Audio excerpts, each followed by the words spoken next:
ਤੇ ਐਸੀ ਵਾਰ ਜੁਮੇਰਾਤ ਗੁਜਰਾਤ ਦੇ ਅੰਦਰ ਡੇਰਾ ਲਾ ਬੈਠਾ ਬੇਲੀ ਦੂਰ ਦਾਏ ਤੇ ਸ਼ਕਲ ਹਾਕੀਆਂ ਜਿਸਮ ਪਾਕ ਦਿਸਦਾ ਮੱਥੇ ਉਸ ਦੇ ਸ਼ੋਲਾ ਨੂਰ ਦਾਏ ਤੇ ਬੋਲੇ ਨਾਲ ਆਲਿਮੀ ਖੁਲਕ ਨਾਲ ਭਰਿਆ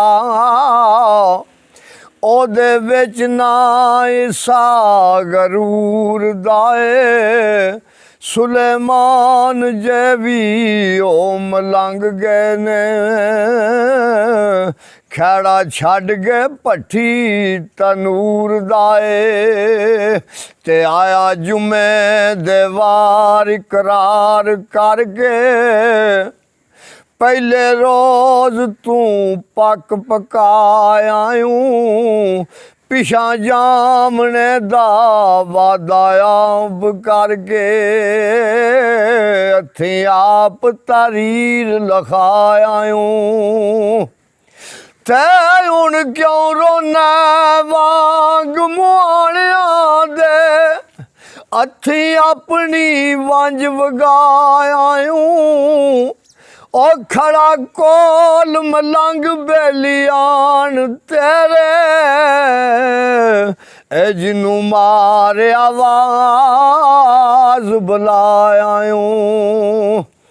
ਹਫ਼ਤਾਵਾਰ ਤੇ ਉਹ ਦੀਦਾਰ ਗਿਆ ਵਿੱਚ ਝੰਗ ਦੇ ਮੱਝੀਆਂ ਚਾਰ ਦਾਏ ਹੁੰਦਾ ਉਹ ਦੀਦਾਰ ਮਨਸੂਰ ਨੂੰ ਆਨੋ ਲਾਕੋ ਜਦੂ ਪੁਕਾਰਦਾ ਏ ਇੱਕ ਦਿਨ ਮੂਸਾ ਨੂੰ ਉਹ ਦੀਦਾਰ ਹੋਇਆ ਉਹ ਜਲਵਾ ਚੱਲ ਨਾ ਸਕਿਆ ਯਾਰ ਦਾਏ ਪਿੱਛੇ ਦੀਦ ਮਲੰਗ ਸ਼ਹੀਦ ਹੋ ਗਏ ਇਹ ਗਲੇ ਚੱਲ ਕੇ ਜ਼ਖਮ ਤਲਵਾਰ ਦਾਏ ਐਸੀ ਵਾਰ ਤਵਾਰ ਸ਼ਿਕਾਰ ਚੱਲਿਆ ਉਹ ਕਰਨੀ ਸੈਰ ਉਸ ਜਾ ਕਿਸੇ ਜੂਦੀਏ ਚੱਲਿਆ ਦੇਣ ਦੀਦਾਰ ਦੁਖਿਆਰ ਨੂੰ ਇਹ ਪਹਿਲੀ ਮੰਜ਼ਲ ਆਈ ਉਹਨੂੰ ਖੂ ਦੀਏ ਓਏ ਹੁਕਮ ਮਹਿਬੂਬ ਦਾ ਉੱਠ ਜਲਦੀ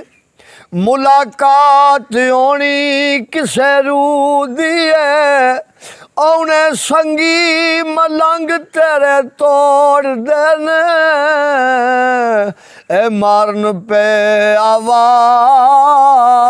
ਆਊ ਦੀਏ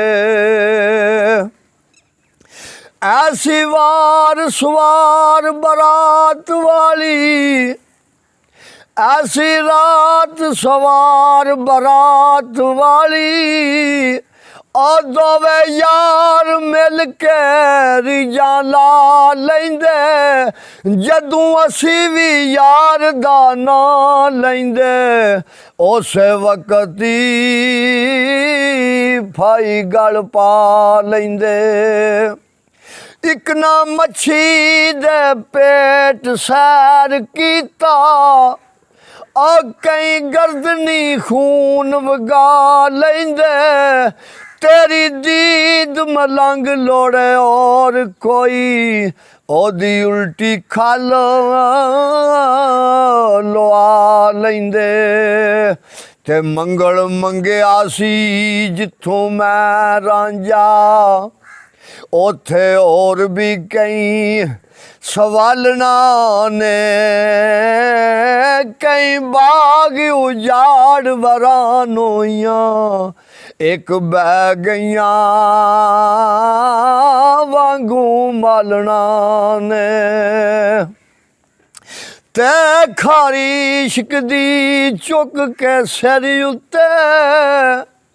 ਔਕੇ ਦਿੰਦੀਆਂ ਵਾਂਗ ਵੰਗਾਲਣਾ ਨੇ ਆ ਮਾਰੀ ਇਸ਼ਕ ਦੇ ਪੱਠ ਵਿੱਚ ਛਾਲ ਜਿੰਨਾ ਪਈਆਂ ਬਲਨ ਮਲੰਗ ਬਿਨਾ